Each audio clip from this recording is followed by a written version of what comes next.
Now, Eyewitness Sports. All right, welcome to Double OT with Ruth Bader Ginsburg. I'm Yanni Caracas, casual OT, Polo Day. Polo Day. We have a promo I upcoming. apologize for the unprofessionalism if this seems that way. It was 90 in Gillette It was today. 90 at least, Gillette. I was dripping in schwitz sweat. going? I got a schwitz going. I dried off in the car, but I still smell bad. And we have our promo shoot tonight, so I'm just gonna have to like rinse off in the bathroom. Yeah, I would hope so on that one. Yeah. Anyway. Your boy Eric Decker showed up. Eric Is he Decker in handsome? the house. Very handsome man. But like manly handsome, not like dainty handsome. I think like has a similar look to like Jimmy G. Like he's much larger than I appreciated. Big boy. Tall. He's like 6'3", but like broad. Like he walked by me, I was like, wow, I did not expect him to be like. He looks. If you're going up against Kenny Britt or Eric Decker. Yeah. The issue Those with are both some of big them is boys. can they separate from the DB to get open? Eric Decker looks good. I'm excited about it. But I was just telling you off camera that I posted on my Instagram story a video of Eric Decker. I probably had 50 messages, 50 DMs into my Insta story responding like girls just like drooling over Eric Decker because he's like this reality star He's on CW. CW. I don't know what the show CW is. Providence. Isn't it on E? You are surprisingly not like a guilty pleasure gossipy show person. Like I'm not into like Real Housewives. I'm not into like Kardashians. Bravo? My friends loved Bravo TV in college. I would like sit there, but like I'm never like, oh, I'll turn on Bravo. So it annoys me. If your boyfriend wasn't a sports fan, would you still watch sports at night? 100%. Some very shocking. No. Sometimes at home I'm like, I don't feel like watching sports because that's my sometimes job. I don't. And I'd I'll rather go to watch Netflix. something mindless, something. I do like Netflix. Yeah. I could watch Friends. If Friends actually, you know what I'm big into? HGTV. Fixer Upper. I like HGTV.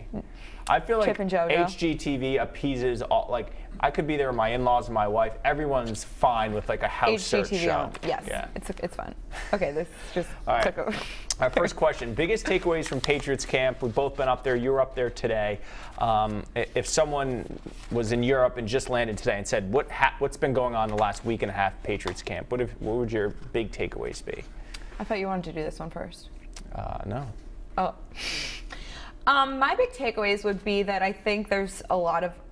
My big takeaways, there's still like a lot of uncertainty. Yeah. I feel about the roster, about who Tom Brady trusts. I think people have been a little bit critical of Julian Edelman coming back from recovery, which means this 4-game suspension could honestly help benefit him. He said as much the other day. Yeah, if he uses 4 more weeks to get healthy. Does he look different? A little slower?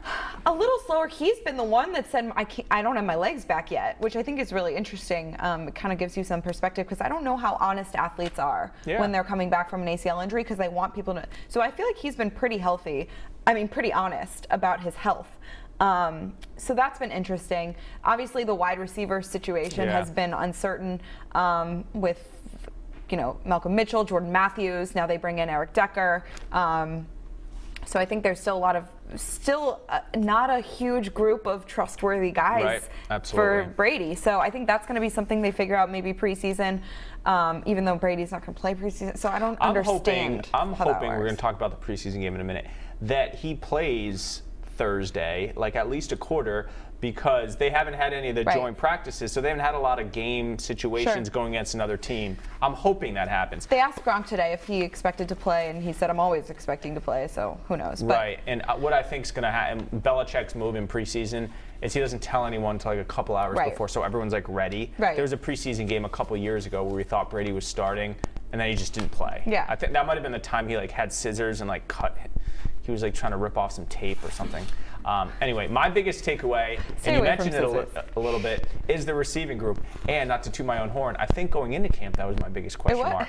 Because as you mentioned, Jordan Matthews gone, Malcolm Mitchell gone. You have all these newcomers that didn't even do mini camp, or I'm sorry, OTAs with Brady because he wasn't there. So who does Brady trust? No Edelman the first 4 weeks. I think the first 4 weeks of the season, the offense is going to look much different than it will in December. It's kind of interesting because going into the offseason after the Super Bowl, we were like, wow, they really need to figure out their defense. And now we're kind of sitting here like, they really got to figure out their offense too. Offense, you know? You doing okay over there? Yeah, Steve said my mic is kind of struggle bus right now. Well, I'll give you a second there. Good job. Yeah, so the running backs I think they trust, and obviously Gronkowski, Sure. but the first 4 weeks I think the offense is, in some respects, the Patriots have gotten off to some slow starts in Super Bowl years even. Last year they were Right. 2-2, in 2014 they were off to a slow start.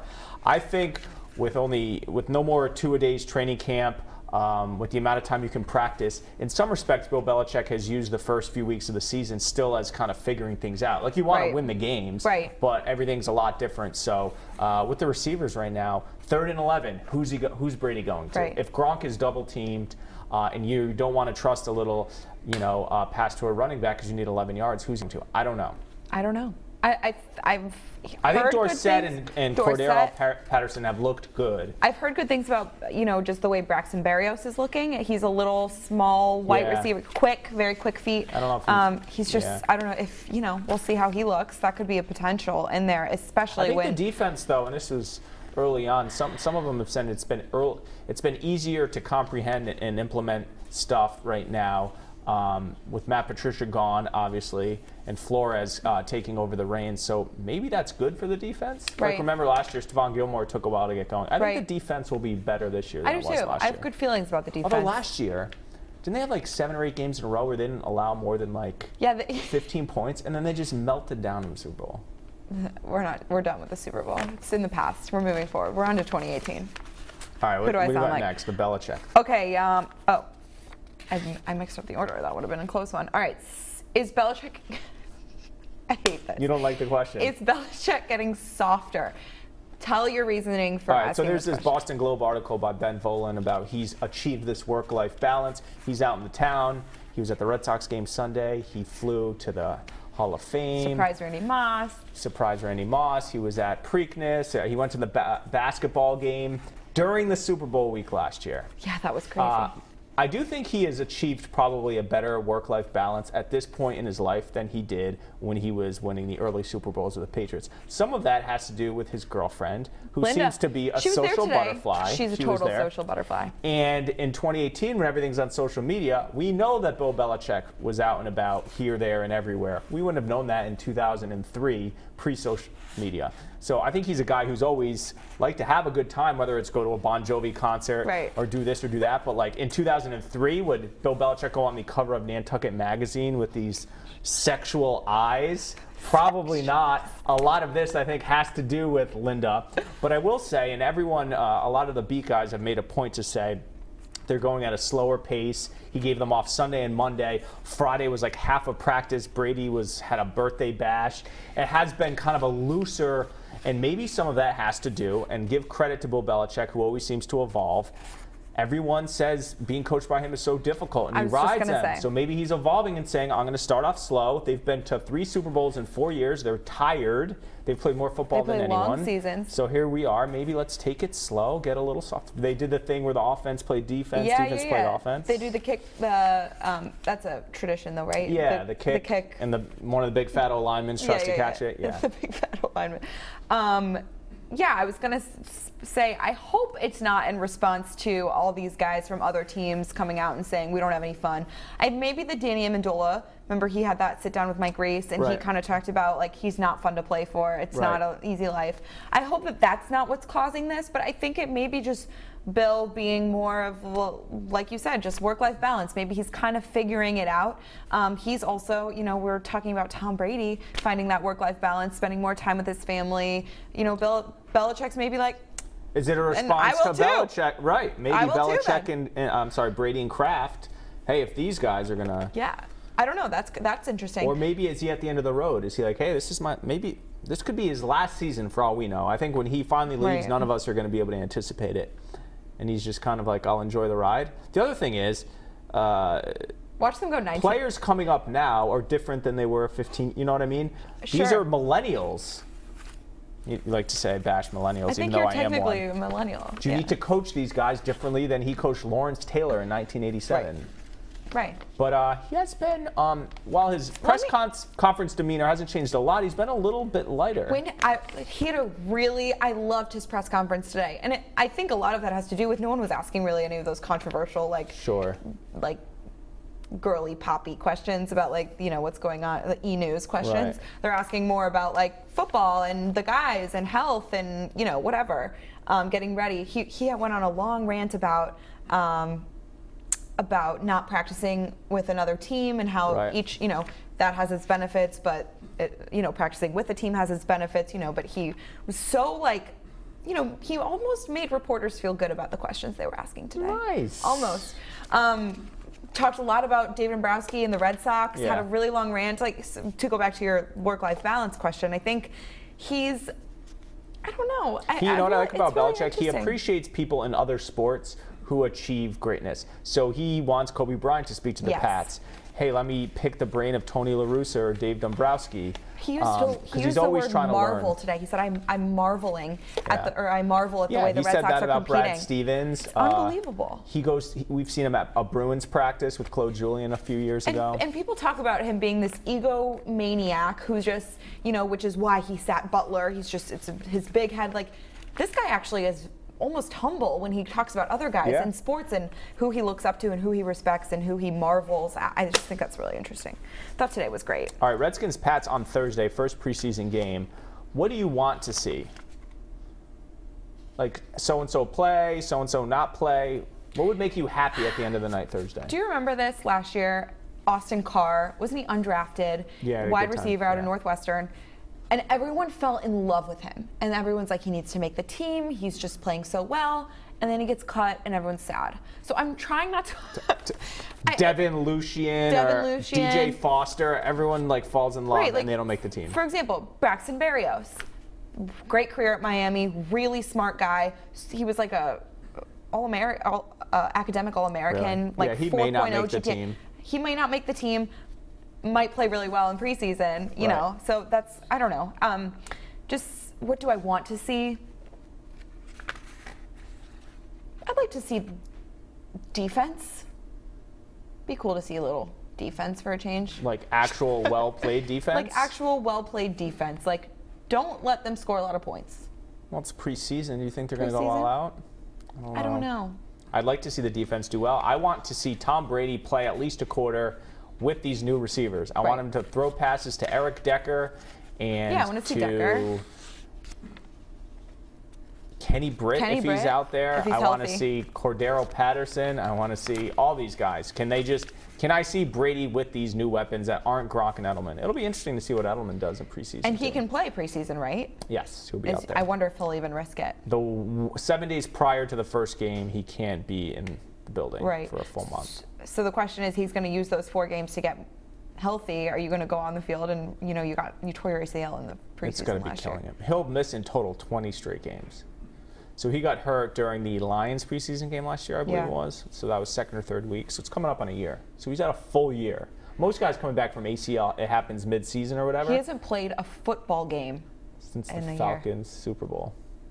Jeez. Yeah. When he had an unbelievable catch. If you haven't seen my video that I put on Twitter today of Brady and Edelman going at it, it's pretty cute. It was very bro-y. Edelman had a rough day today, so I'm looking at that video again, maybe like Brady trying to pick him up a little bit. I think Brady came over to him and was like trying to boost him up. It was early on in practice. It was when we get to shoot, but I don't know if he was just trying to like. Maybe his body isn't reacting to maybe him not having whatever the hell failed that test. Okay, Yanni. That's a fair statement. Fair. I'm not alleging anything, but no, I mean, he failed the drug test, so there's something there. I'm not saying he's on roids, but let's say he was on something that helped quicker recovery. Here's my thing. Blah blah blah. If the NFL didn't know what the substance was, how can he know to stop taking it? Oh, I'm sure I think they just don't like to make it public. What was that a thing that they didn't know the substance? That was part of his appeal because he said they couldn't originally. That was that, and they couldn't originally identify the substance. Yeah. Huh. Anyway. Last one. Oh, this is me again? Yeah. All right. Red Sox just swept the Yankees. Do you have a dustbuster, by the way? I have a vacuum cleaner that has the thing that you can take out that's like a... Right, but just a vacuum cleaner, so you're plugging into the wall. You don't have one of the Actually, mine battery... charges. Oh. Why do you ask me that? Because I'm thinking about sweeping, because I have a 4-year-old and a soon-to-be 2-year-old, and I'm sweeping a lot and vacuuming. I need a dust buster. Just turn it on. Yeah, I have this great one from Target. I'll send you a picture. Target? How much? Probably a lot. Vacuums are expensive. They are. Stupid. Silly. Anyway. Okay, Red Sox just swept the Yankees. They didn't dust bust the Yankees. They swept them. Are they the clear favorite to win the World Series? Yes. Yes. They are. There's no reason now, to say no I don't to want that to say question. they're head and shoulders above the Astros. No. The Astros are the champs. They have the belt. They have experience, more productive postseason experience than the Red Sox do, whether it's Justin Verlander or Jose Altuve or whoever. But right now, the way the Red Sox are playing, on pace to win whatever, 113, 14 games. All right, I've been on the record saying I didn't think they were as good as their record is. I still don't think they're as good as a 114-win team.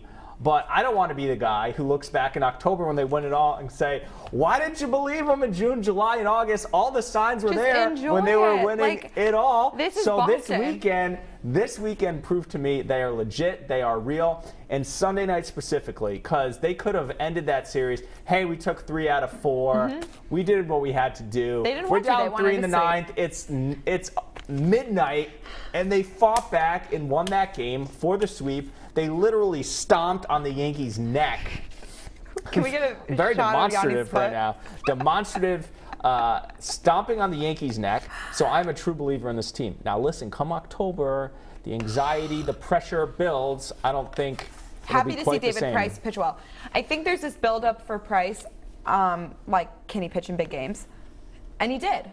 So maybe now we'll just stop talking about it. He pitched well in that game. Until October, it will not be stopped. I know. But he pitched well in that game. It was against the Yankees. It was important. And I will say this, and maybe you brought that this now up. he can just be like, all right, I can do it for himself. Just for himself to be like, I can do it. Like, Do you think Boston is too negative? Oh my. Because you are a You guys very are optimistic the sky person. is falling. You guys are. The sky is falling at all times. It's so funny when people from out of town come in and they're like, if they turn on sports talk radio, I'm like, you guys are complaining about Belichick, the greatest coach ever. You're complaining about Brady, the greatest quarterback ever. I feel like I'm getting best jaded. record. I'm trying so hard not to turn into that. Because I It feel like predates the success of this era, though. It was Sure. like the Red Sox hadn't won in 86 years. The Patriots weren't really relevant in the NFL prior to this run. literally the Celtics all were good. 4 of your teams in New England are championship contenders this year. And I've heard nothing. So maybe just like but bad rainbows things. and lollipops and we're all great just doesn't sell or it's not interesting. So we fixate on the negative. Is that what it is? I think it's not. There's not a lot to. There's not a lot of complexity in good. Right. There's It's a not lot- controversial. It's not good for right. discussion. And it creates discussion. It creates people getting angry and calling into the radio. The Red Sox thing earlier in the year, like, oh, they're good, but are they interesting? Right. Are they as good as the AL stinks? Who have they beaten? Right. And now maybe it's just like they're really good. I just want could win it everyone to all. just soak this in because, and this is true about Boston, which I actually very much respect about Boston, is that this historic season will mean nothing. Right. Until the playoffs. This isn't the Indianapolis Colts who put up AFC finalist banners Oy. in their stadium. Second place this is banner. This is championship or ball. My boyfriend got mad at me because I kept the AFC Championship confetti. He's like, that's second place confetti. Yeah, no confetti. I have the Super Bowl confetti with the Eagles. I don't Okay, well, not all of us are so fortunate to have covered that to have one. multiple. Well, you come to town and the Pats start losing Super Bowls. Oh, no. Yeah, don't get jaded. Be I like. optimistic. I'm very optimistic. I still get chills every time I walk into Gillette Stadium. Chills. I love being in there's something to me about being in an empty sports arena. You like it? Venue. Just being there empty, like before the fans are there, you're just like, wow, this is what we do for a living.